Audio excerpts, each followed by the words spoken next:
자, 우리 한번 우리 옆에 분, 뒤에 분들 보시면서 사랑합니다, 감사합니다 인사하시기를 바랍니다. 자, 오늘 우리에게 주시는 하나님 말씀 우리 함께 찾아서 봉독해 올립니다. 로마서 1장 16절 우리 17절 말씀입니다. 신약성경 238페이지에 있는 로마서 1장 우리 16절 우리 17절 두 절 말씀입니다. 우리 한 목소리로 하나님께 봉독해 올립니다. 내가 복음을 부끄러워하지 아니하노니 이 복음은 모든 믿는 자에게 구원을 주시는 하나님의 능력이 됨이라. 먼저는 유대인에게요 그리고 헬라인에게로다. 복음에는 하나님의 의가 나타나서 믿음으로 믿음에 이르게 하나니 기록된 바 오직 의인은 믿음으로 말미암아 살리라 함과 같으니라. 아멘. 하나님의 말씀입니다. 오늘 우리가 읽은 로마서 1장 16절 17절 말씀은 로마서 중에서도 가장 중요한 본문입니다. 로마서 16장의 모든 내용이 다 오늘 우리가 읽은 이 두 절 아래 들어있다 해도 과언이 아니죠. 따라서 우리가 앞으로 살펴볼 로마서 전체의 내용을 우리가 잘 이해하기 위해서는 지금까지 사도 바울이 했던 말과 고백을 다시 한번 잘 기억하고 되새길 수 있어야 하는데요.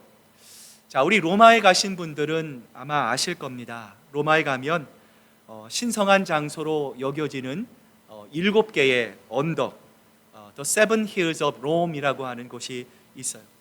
자, 이 언덕에는 로마를 좌지우지하는 핵심적인 지식인들, 또 로마의 권력자들, 또 황제가 사는 황제의 관저도 이 언덕 위에 있었고요.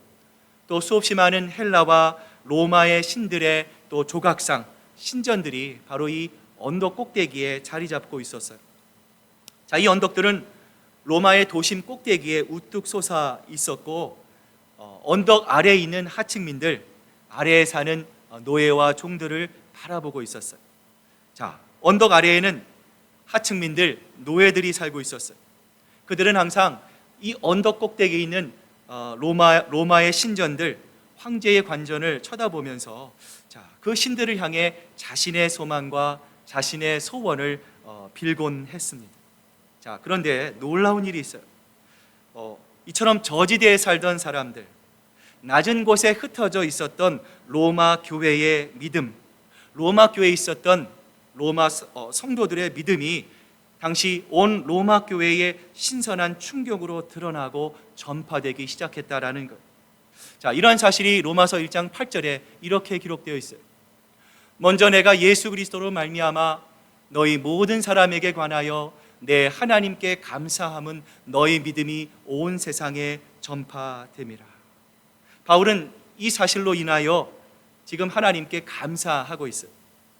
바야흐로 제국의 어둠에 복음의 밝은 빛이 비추기 시작한 거예요.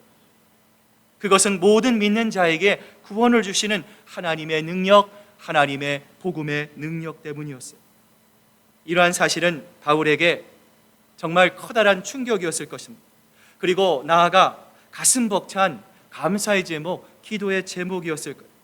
그래서 바울은 로마 교회를 향해서 1장 9절부터 10절에서 이렇게 고백합니다.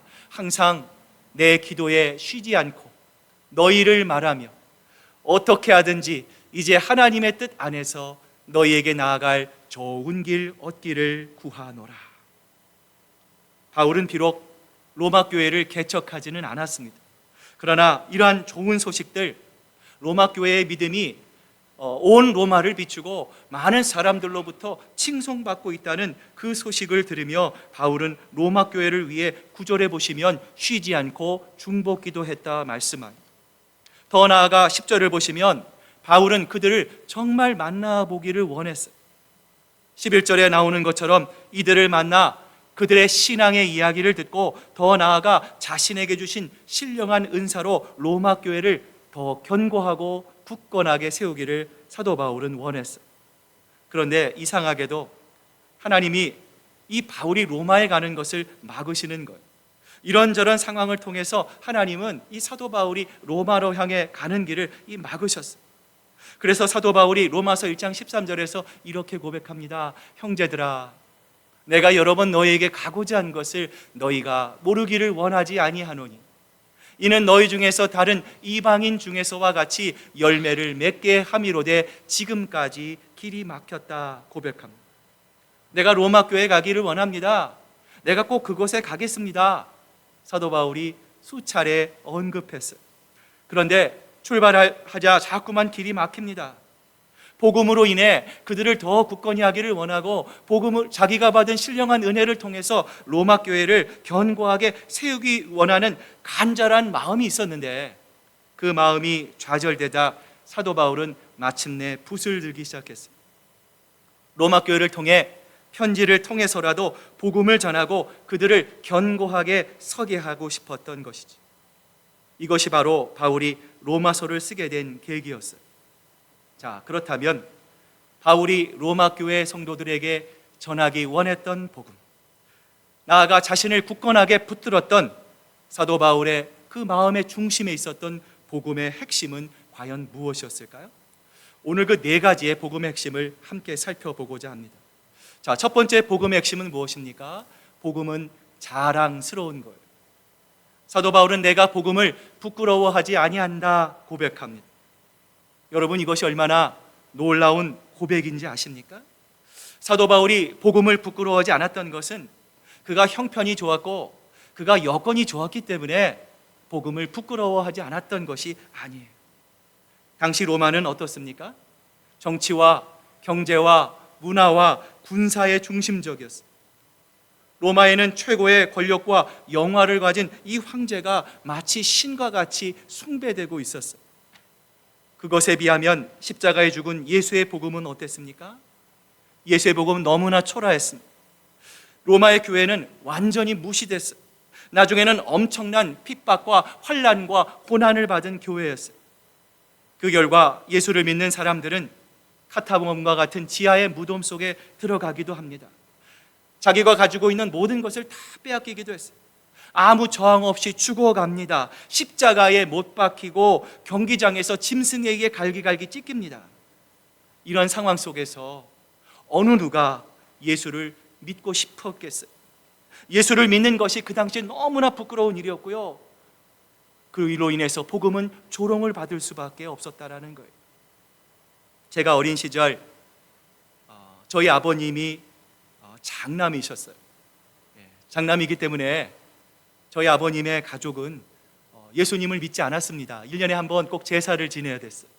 그런데 아버지가 그때 집사의 직분을 맡았는데요, 교회를 잘 다니시진 않았어요. 제사를 지낼 때 아버지가 곤란하셨던 것 같아요. 부대 자꾸만 비상이 걸렸다고 하시면서 이 제사에 참석하지 않습니다. 그러면 어머니와 저와 동생이 함께 아버님의 댁에 가가지고 할아버지한테 제사를 지내야 됐어요. 자, 가면은 삼촌들, 고모들이 또 저희들을 봅니다. 저희들을 향해서 이렇게 말하죠. 네가 장손이니까 할아버지에게 제사 지내야지. 할아버지에게 술도 따라드리고 향도 피우고 할아버지에게 절해야지. 그러면 할아버지가 얼마나 기뻐하시겠니? 어린 마음에 그러고 싶었어요. 그냥 한번 눈 질끈 감고 절하면 삼촌들한테 고모한테 칭찬받을 수 있습니다. 아무 일도 없이 넘어갈 수 있습니다. 정말 편안하게, 정말 가기 싫은 자리가 가고 싶은 자리가 될 수도 있었어요.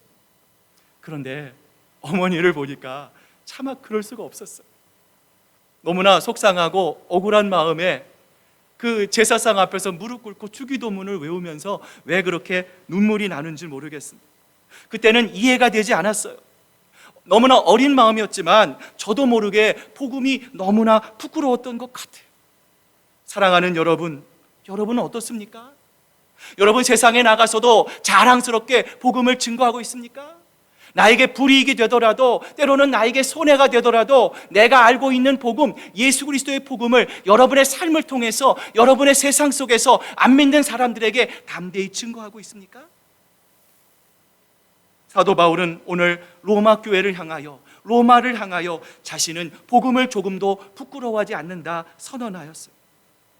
사도 바울 자신도 복음을 전하다가 빌립보 감옥에 갇힙니다.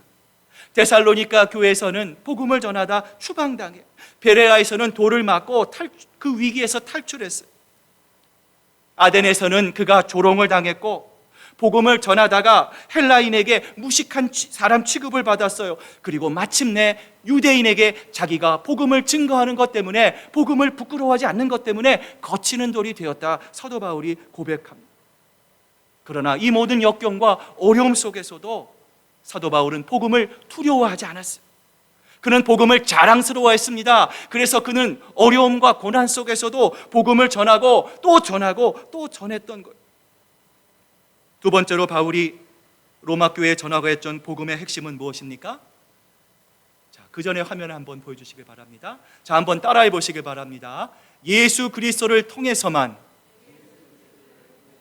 구원이 있습니다. 자, 오늘 16절을 보면 뭐라고 말씀합니까? 이 복음은 모든 믿는 자에게 구원을 주시는 하나님의 능력이 됨이라 말씀합니다. 복음이 예루살렘을 소란하게 합니다. 복음을 부끄러워해서 마가의 다락방에 꽁꽁 숨어 있던 예수 그리스도의 제자들이 오순절 성령을 통하여 담대함을 받습니다. 더 이상 복음이 부끄러운 것이 아닙니다. 세상에 나가요 담대히 하나님의 복음을 선포합니다. 베드로가 안진뱅이를 향하여 뭐라고 선포합니까? 은과 금은 내게 없습니다. 그러나 내게 있는 것을 당신에게 주노니 나사렛 예수 그리스도의 이름으로 일어나 걸어라 선포합니다. 이 말을 듣자 안진뱅이가 벌떡 일어서게 되죠. 여러분, 이것이 바로 복음의 능력입니다. 복음의 능력은 무엇입니까? 바로 예수 그리스도의 이름입니다. 오직 이 예수 그리스도의 이름 앞에서 귀신이 떠나가는 것입니다. 마귀가 떠나가시는 것입니다. 병마가 떠나갑니다. 죄가 달아나는 거예요.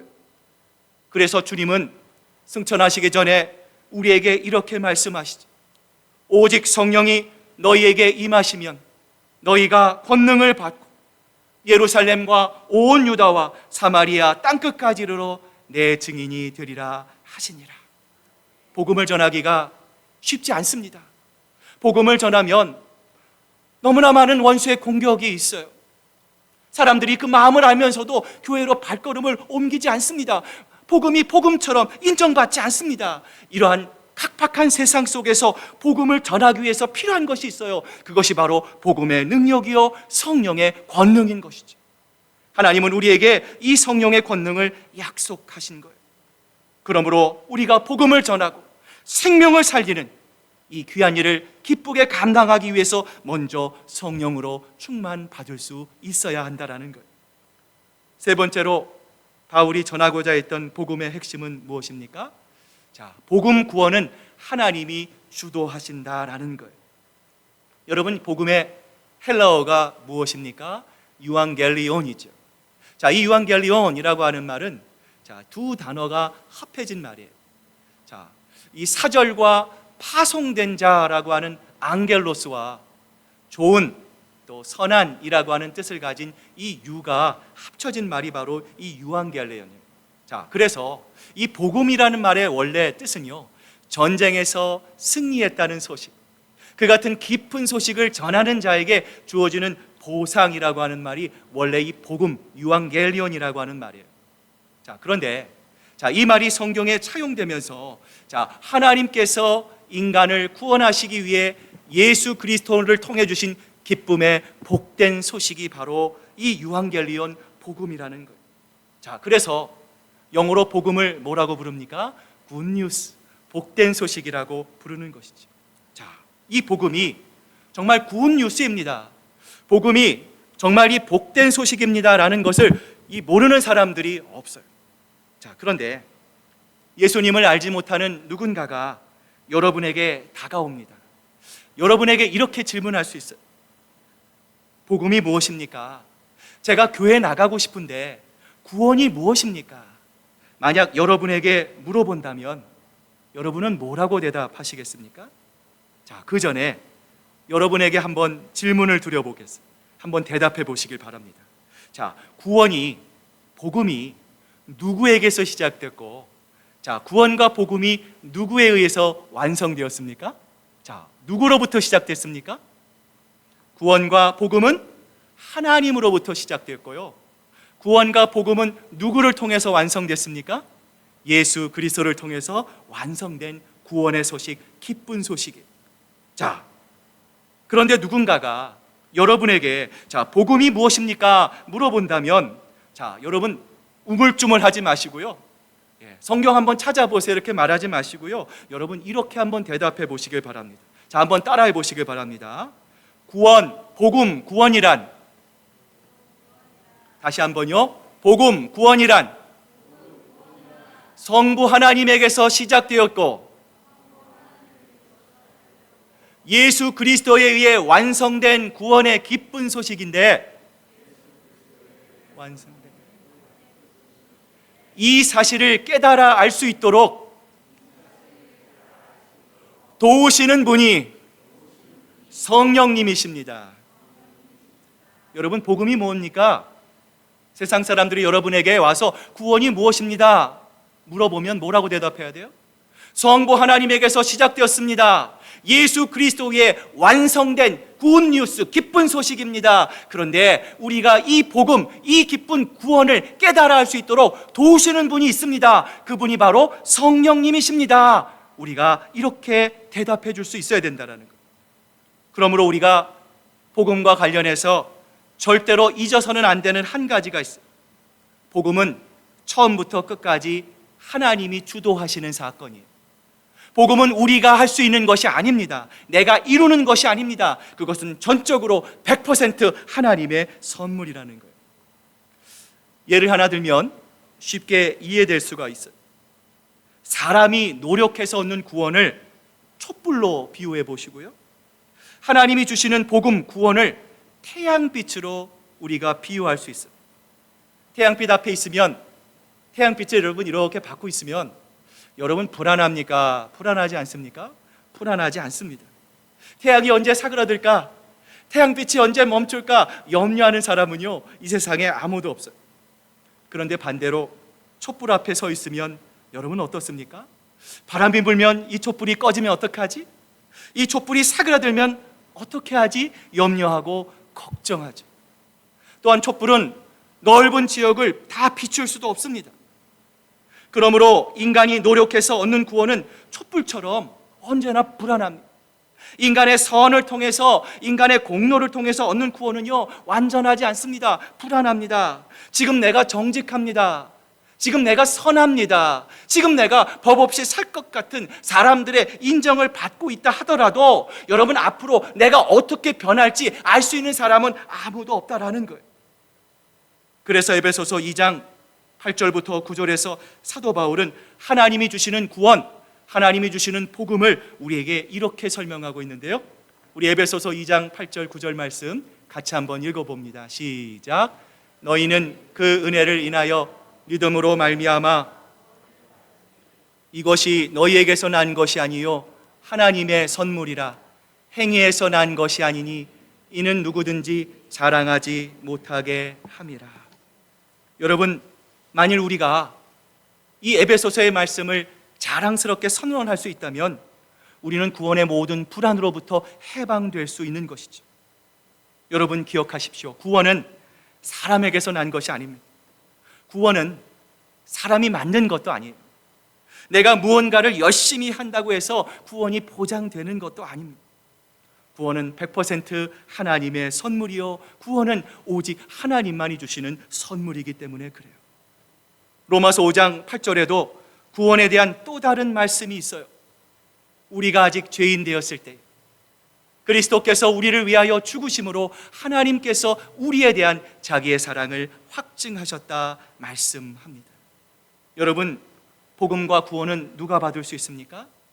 우리가 하나님 앞에 낮은 마음, 겸손한 마음, 하나님 나는 죄인입니다, 하나님 나는 하나님 앞에 나아가는 것이 불가항력적입니다, 내 스스로 내 자의로는 하나님 절대로 하나님의 구원을 얻을 수 없습니다. 우리가 그러한 마음으로 주님 앞에 나아갈 때, 그러한 마음으로 주님을 갈망할 때 우리에게 주어지는 것이 바로 구원이라는 거예요. 의인에게는 구원이 필요 없어요. 세상에 잘난 사람들에게는 구원을 받을 필요가 없습니다. 건강한 사람에게는 의사가 필요 없고, 의사가 필요한 환자에게만 그 구원이 필요한 거예요. 마찬가지로 죄가 없고 똑똑하고 잘난 사람에게 구원이 무슨 의미가 있겠어? 내가 죄인이라고 느끼는 사람, 내가 하나님의 은혜가 아니면 오늘 한순간도 이 땅을 살아갈 수 없는, 하나님이 필요합니다, 하나님을 갈망하는 사람에게만 구원은 절실하게 요청된다라는 거예요. 또한 바울이 오늘 본문을 통해서 우리에게 전하고 했던 복음의 핵심이 있어요. 자, 한번 따라해 보시길 바랍니다. 예수 그리스도를 통해서만 구원이 있습니다. 이 복음은 모든 믿는 자에게 구원을 주시는 하나님의 능력이 됨이라 했습니다. 우리에게 구원을 주시는 하나님의 능력은 무엇입니까? 무엇입니까? 복음입니다. 복음만이 우리에게 구원을 주시는 거예요. 복음만이 우리에게 구원을 주실 수 있다면 그 복음은 누구입니까? 바로 예수 그리스도이신 것이죠. 요한복음 14장 6절을 기억하십니까? 예수께서 이르시되 내가 길이요 진리요 생명이니 나로 말미암지 않고는 아버지께로 올 자가 없느니라. 예수님은 내가 길 중에 하나요, 내가 진리 중에 하나요, 내가 생명 중에 하나라 말씀하지 않으셨어요. 우리가 잘 아는 공자는 아침에 도를 깨달으면 저녁에 죽어도 좋다, 여한이 없다, 겸손한 말을 했어요. 석가모니도 이렇게 말을 합니다. 나는 열반을 향하여 가르치는 선이다 라고 말하고 있어요. 모두가 겸손한 사람이에요. 그런데 여러분, 예수님은 그렇게 말씀하지 않으셨어요. 예수님은 내가 길이다 라고 말씀하셨어요. 길을 가르치는 것과 길은 다른 것이죠. 진리를 가르치는 사람과 진리는 다른 것이죠. 주님은 우리에게 분명히 말씀합니다. 나를 본 자는 아버지를 보았느니라. 내 자신이 하나님이라고 자신 있게 말할 수 있는 분이 누가 있겠어요? 예수님 밖에는 아무도 없어요. 그런데 이보다 더 놀라운 말을 우리는 사도행전 4장 12절에서 발견할 수 있는데요, 우리 사도행전 4장 12절 말씀 같이 한번 읽어봅니다. 시작.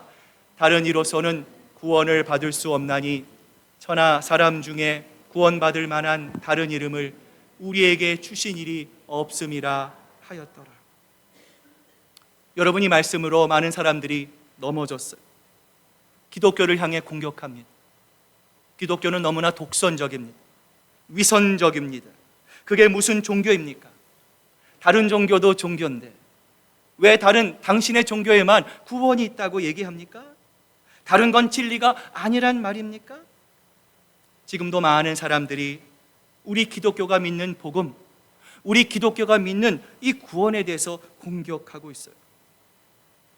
옛날 제가 뉴저지에 있었을 때 한 방송국에서 아시안게임 금메달리스트인 조오련 선수가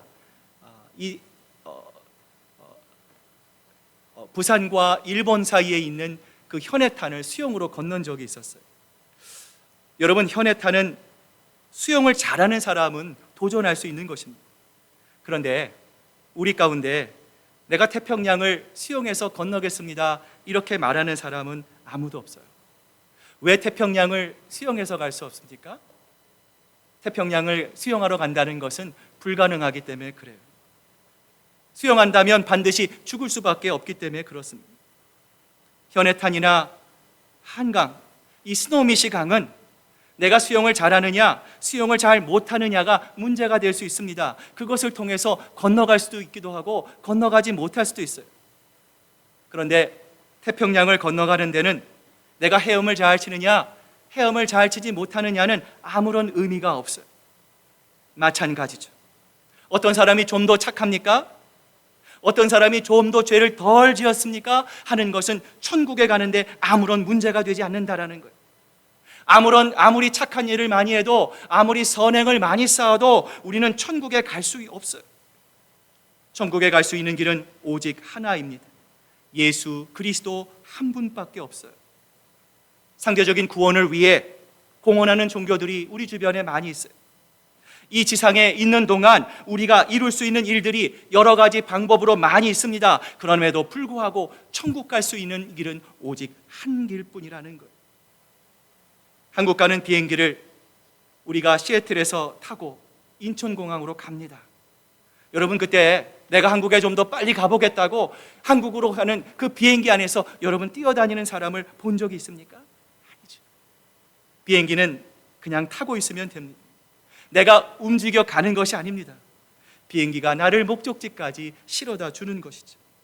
마찬가지로 예수님이 나를 천국까지 실어다 줍니다. 구원은 오직 예수 그리스도만 가능하다라는 것이죠. 이제 오늘 말씀을 마무리합니다. 우리는 복음에 감격이 없는 세대입니다. 감동이 없는 세대를 살아갑니다.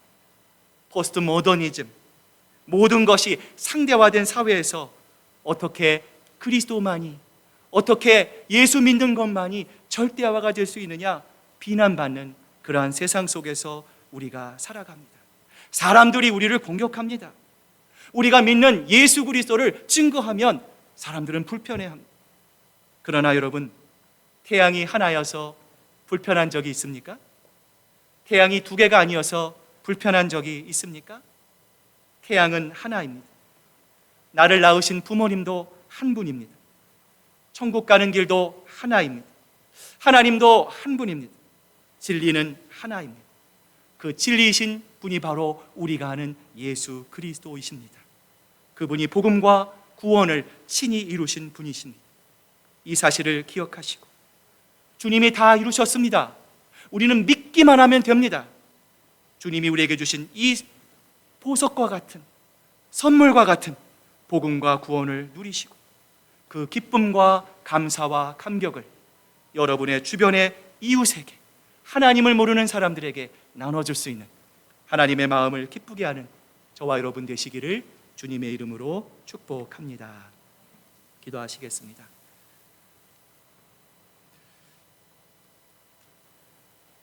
하나님 아버지, 감사합니다. 저희들 복음의 감격을 잃어버린 세대를 살아갑니다. 아버지 하나님, 우리의 마음을 주장하여 주시옵소서. 주님, 누가 우리를 변화시킬 수 있습니까? 하나님, 우리가 언제까지 주는 것만을 얻어먹어야 하겠습니까? 주님, 내 안에 예수 그리스도의 중심에 모시고 오직 복음의 중심이신 예수 그리스도, 그 주님만을 증거하고 그 주님만을 자랑하는 아버지 하나님, 저희들 될 수 있도록 아버지 하나님 역사하여 주시옵소서. 주님, 이 땅에 많은 하나님의 놀라운 역사들이 있습니다. 주님, 우리의 마음을 주장하여 주시옵소서. 주님을 경험하게 하여 주시옵소서. 주님, 우리의 마음을 뜨겁게 하여 주시옵소서. 주님, 그 주님의 복음의 능력을 경험하지 않고서는 아무런 변화도 일어나지 않을 것입니다. 하나님, 부흥도 일어나지 않을 것입니다. 하나님의 놀라운 역사도 일어나지 않을 것입니다. 하나님, 그러므로 복음의 시작은 바로 우리 한 사람으로부터 시작됩니다. 주님, 우리의 마음에 잃어버린 복음의 능력, 하나님을 향한 갈망, 주님을 향한 뜨거운 하나님 열망의 마음을 회복하게 하여 주시옵소서. 그 마음을 통해 더 주님께 집중하며 하나님 안에서 하나되며 하나된 그 마음을 통하여 온 세상을 향하 복음을 전하고 생명을 살리는 하나님, 이 귀한 일들을 기쁘게 감당하는 저희들 모두가 될 수 있도록 주님 역사하여 주시옵소서. 성령 아버지 하나님 붙잡아 주시옵소서. 온전히 주님만 의지합니다. 하나님만을 바라봅니다. 하나님만을 소망하오니 아버지 하나님 인도하여 주시옵소서. 아버지 하나님 붙잡아 주시옵소서. 주님 도와주시옵소서.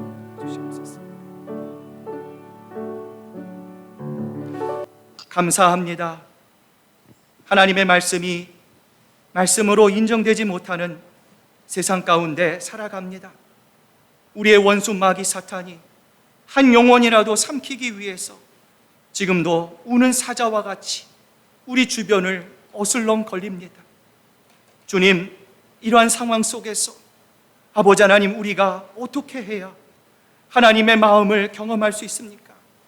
우리가 어떻게 해야 하나님께서 우리에게 이미 선물로 주신 복음의 능력을 회복할 수 있습니까? 주님, 간절히 바랍니다.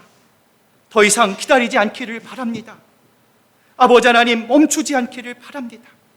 우리가 먼저 하나님 기도의 자리, 말씀의 자리로 나아갑니다.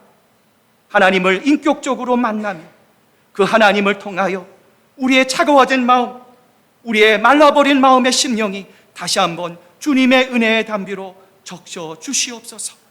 그 마음을 통하여 우리가 잃어버린 복음의 능력을 회복하고 다시 한번 아버지 복음을 전하고 생명을 살리는 하나님의 놀라운 은혜의 역사, 구원의 복음의 능력을 회복하며 기쁨으로 주님 앞에 나아가는 저희들 모두가 될 수 있도록 아버지 하나님 역사하여 주시옵소서. 감사드리며 예수님의 이름으로 기도드립니다. 아멘.